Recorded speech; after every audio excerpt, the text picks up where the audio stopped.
Oui, Monsieur le ministre. Alors, dans ma communauté, Ouachat-Macmaliutenam, comme dans plusieurs communautés des Premières Nations, les maisons brûlent. Les jeunes meurent en lien avec le crime organisé ou les gangs de rue. Puis ça fait peut-être plus que 30-40 ans que les services de police dans nos communautés font face à un sous-financement chronique et à un manque criant de ressources qui va compromettre directement la sécurité dans nos communautés.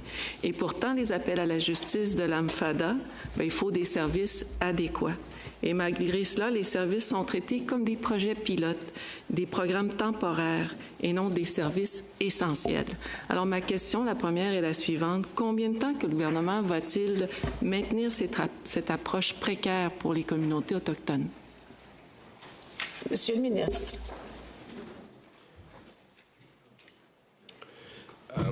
Thank you, Senator.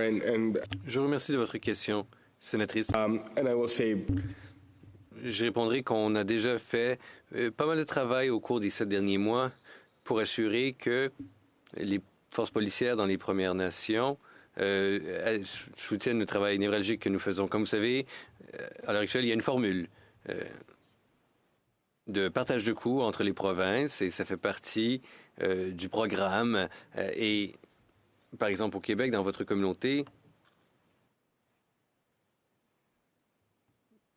ça s'inscrit dans les programmes que nous avons. Il y a du financement supplémentaire pour les infrastructures qui, selon moi, sont en train d'être construites dans bon nombre de collectivités partout au Canada. Le défi, et je comprends que la notion d'avoir des forces policières comme étant un service essentiel, c'est quelque chose que demandent de nombreuses communautés. J'ai parlé aux chefs nationaux, à d'autres. Je sais que c'est une demande au cœur de leurs préoccupations. Et c'est une question qui m'importe moi aussi, la question du financement. On essaie d'avoir un service essentiel national, mais il y a différentes provinces qui ont des perspectives parfois différentes. Alors, ce que je veux, c'est un financement plus large qui répondra aux besoins de chacune des provinces, aux besoins de chaque territoire. Et à partir de là, on travaillera à la loi, à une loi. Et je sais qu'une loi a été demandée, mais j'hésite à aller de l'avant avec une loi d'ici à ce que les provinces soient d'accord dès le départ. Je peux comprendre certaines provinces qui sont frileuses quant à une loi, là, mais pour notre part, d'où je suis, moi, c'est important. Alors, moi, j'aimerais ça qu'on travaille sur un projet de loi, justement, pour garantir que les services de police soient essentiels, et ce, peu importe le statut de la communauté, si elle a un traité moderne, une entente d'autonomie gouvernementale ou ma communauté qui n'a pas aucun de ces traités-là.